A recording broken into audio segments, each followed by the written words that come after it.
बारूद कारखाने में भीषण विस्फोट, हादसे में 15 लोगों की मौत, 18 गंभीर रूप से घायल, कई मजदूरों के अंदर फंसे होने की आशंका।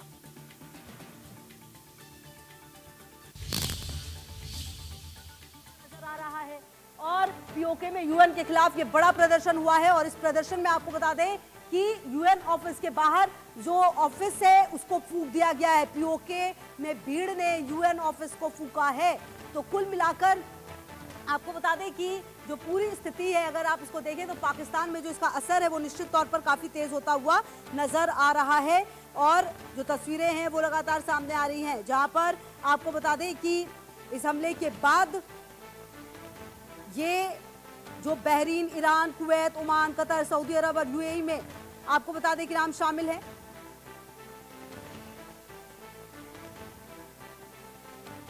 तो देखिए लगातार हम आपको ये बताने की भी कोशिश कर रहे हैं कि आखिरकार ये जो पूरा आप अगर इस सिनेरियो को समझे तो इसका असर निश्चित तौर पर हर देश पर करेगा। हर देश अपने अपने तरीके से इसको डील करने की कोशिश कर रहा है, लेकिन पाकिस्तान में जो हमले हैं वो काफ़ी तेज़ हो रहे हैं और जो पाकिस्तान में लोगों पर भी हमला हो रहा है। और मेरे साथ गोपाल सिंह जी लगातार जुड़े हुए हैं, बातचीत करेंगे हम इनसे भी। अच्छा गोपाल जी, सर मेरे को एक बात ये भी समझाइए कि ये जो हमला हुआ है इसमें इसराइल और अमेरिका दोनों की तरफ से हमला किया गया है, इसमें ज्यादा फायदा किसका है? क्योंकि अगर देखा जाए तो ईरान की धरती का इस्तेमाल हमास, हिजबुल्लाह, हुती तमाम यहीं से शुरुआत हुई थी। उसके बाद जो इसराइल है वहां पर हमले हुए, जो नुकसान है वो हुआ। हालांकि इसराइल ने फिर अपना बदला लिया, लेकिन इससे फायदा किसको ज्यादा होता हुआ नजर आ रहा है? खुशबू जी, मैं देखिए स्पष्ट रूप में कहना चाहता हूँ, फायदा नुकसान की बात नहीं है कि इजराइल का फायदा हुआ या अमेरिका का फायदा हुआ। फायदा पूरे विश्व का होगा यदि आतंकवाद खत्म होगा तो।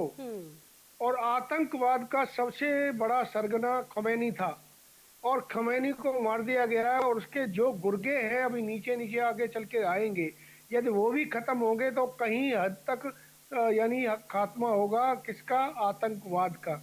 हमारे भारतीय प्रधानमंत्री नरेंद्र मोदी जी तमाम भारतीय यानी विश्व के नेताओं के साथ में मिलकर के बार बार यहाँ तक कि यूनाइटेड नेशंस में जाकर के भी उन्होंने कहा है कि आतंकवाद का कोई गढ़ नहीं है, कोई साथी नहीं है, कोई मजहब नहीं है, तो आतंकवाद विश्व से खत्म होना चाहिए। तो ये कहना कि इजराइल को फायदा होगा या अमेरिका को फायदा होगा, ऐसा कुछ नहीं है। लेकिन हाँ, इतना जरूर है क्योंकि इजराइल जिस प्रकार से मुंह के अंदर जीभ होती है उस तरीके से इजराइल उस रहता है, उसके आसपास सारे जो है देश हैं वो सारे इजराइल के खिलाफ हैं और वो सभी चाहते हैं कि इजराइल को किस तरह से खत्म किया जाए। और जो भी देश उसके साथ वाले हैं उनको पनपाना, उनको मदद करना, उनको ट्रेनिंग देना, उनमें जिहादी लोग सारी चीज करना, ये सारा ईरान कर रहा था।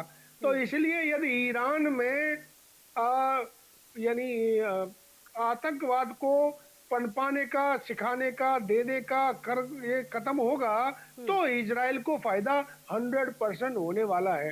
तो ये यदि पूरे रूप में देखिए कि विश्व के अंदर यदि आतंकवाद खत्म होता है तो न केवल इजराइल, पूरा विश्व ही इसमें फायदेमंद होगा। आप हमारे साथ में देख लीजिए, भारत जो है यानी पाकिस्तान के अंदर से जो बार बार जो है 1989 से आतंकवाद उन्होंने शुरू किया है, सामने सामने की लड़ाई लड़ नहीं सकते तो आतंकवाद फैलाते आए हैं और उस आतंकवाद से हमारे यहाँ कितना नुकसान हुआ है। और वो हालत अभी आप पाकिस्तान के अंदर देखिए, पाकिस्तान कटोरा लेकर के चारों तरफ भीख मांगता फिरता है और अमेरिका उसको जब ही वो जाता है अमेरिका के पास में वो चुका डाल देता है। और आज जो स्थिति पाकिस्तान के अंदर है, कराची में देखिए, इस्लामाबाद में देखिए और बाकी जगह पे देखिए, और वही लोग जो उनके रोटियों के ऊपर, उनके पैसों के ऊपर, उनके डॉलर के ऊपर, उनकी मदद के ऊपर पल रहे हैं, वही अमेरिका के खिलाफ हो रहे हैं आज। ये अपने आप पैर में कुल्हाड़ी मारने वाली बात आगे पाकिस्तान भी करने वाला है और वो कर रहा है। मेरा तो सिर्फ एक ही मानना है, आतंकवाद खत्म होना चाहिए 100%, विश्व के किसी भी कोने में क्यों ना हो। तो जो आप कह रही हैं मैं उस बात से बिल्कुल सहमत हूँ कि किसको फायदा होगा किसको नहीं होगा। सबसे बड़ा फायदा तो न केवल इजराइल को पूरे विश्व को होगा यदि आतंकवाद खत्म होता है तो। ठीक है। अच्छा सर, एक बात ये भी बताइए कि ये जो पूरा सब कुछ हुआ है, इसके बाद कहा यह जा रहा है कि जो तेल के दाम है उसमें 10 से 12 रुपए तक वो महंगा हो सकता है, जो गोल्ड के प्राइस है वो 30,000 और बढ़कर 1,90 तक जा सकते हैं, 1,90,000 तक। कुल मिलाकर ये चेंजेस तो आएंगे। ये जो पूरा चेंज होगा, क्या इसके लिए दुनिया तैयार है? क्योंकि कहीं ना कहीं पूरी जो कयास है वो तो काफी दिनों से लगाया जा रहा था कि ऐसा होगा, लेकिन अब अचानक ये होना, खैमनई का मारा जाना, और अब जगह जगह पर प्रदर्शन भी हो रहा है, जो शिया मुसलमान है वो प्रदर्शन भी कर रहे हैं कई जगहों पर। अब जो इसका असर होगा उसके लिए दुनिया कितनी तैयार है? देखिए, इकोनॉमी के बारे में यदि मैं बात करूं या इंटरनेशनल जो आजकल माहौल है उसके बारे में, या जीडीपी या प्रदेश देश की बात करें तो बात कुछ अलग है। क्योंकि यदि आप देखें 1945-1946 में एक ट्रीटी साइन की थी अमेरिका ने। उस ट्रीटी के अंदर ये था कि जो भी देश ऑयल बेचेगा वो डॉलर में बेचा जाएगा, और उससे मैक्सिमम प्रॉफिट किसको होता था? अमेरिका को होता था।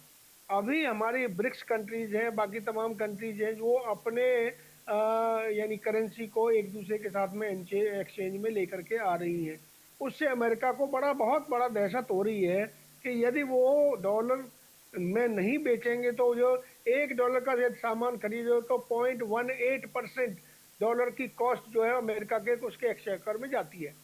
तो ये वो नुकसान उनको होगा।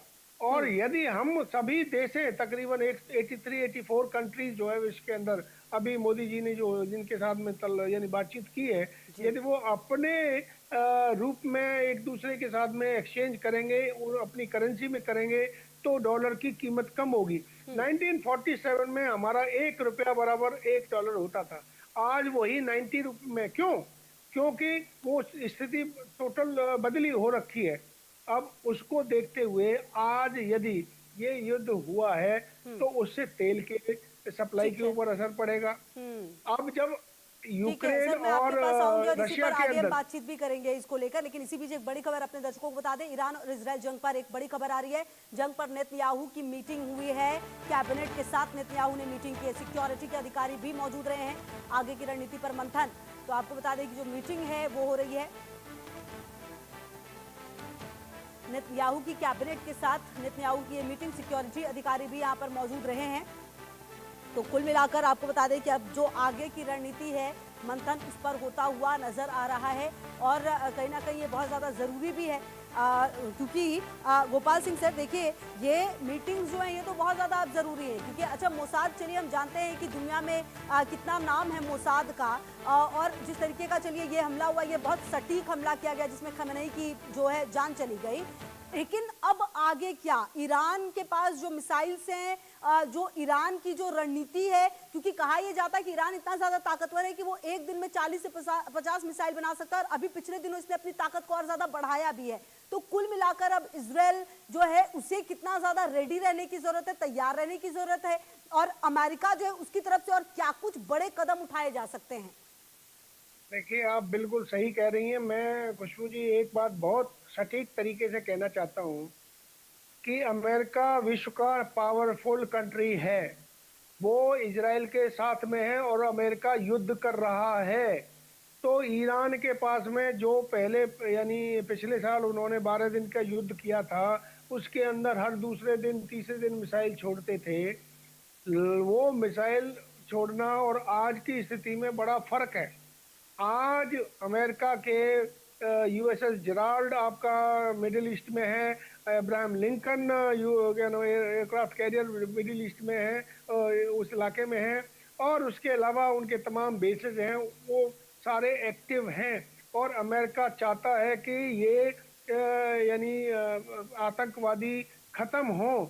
तो यदि उस स्थिति में यदि इजराइल चाहे कि इजराइल के पास में कल का स्टेटमेंट है जो सॉरी ये ईरान का जो आया है कि अभी तो हमने अपने पुराने हथियार या मिसाइल इस्तेमाल किए हैं, तो इसका मतलब क्या?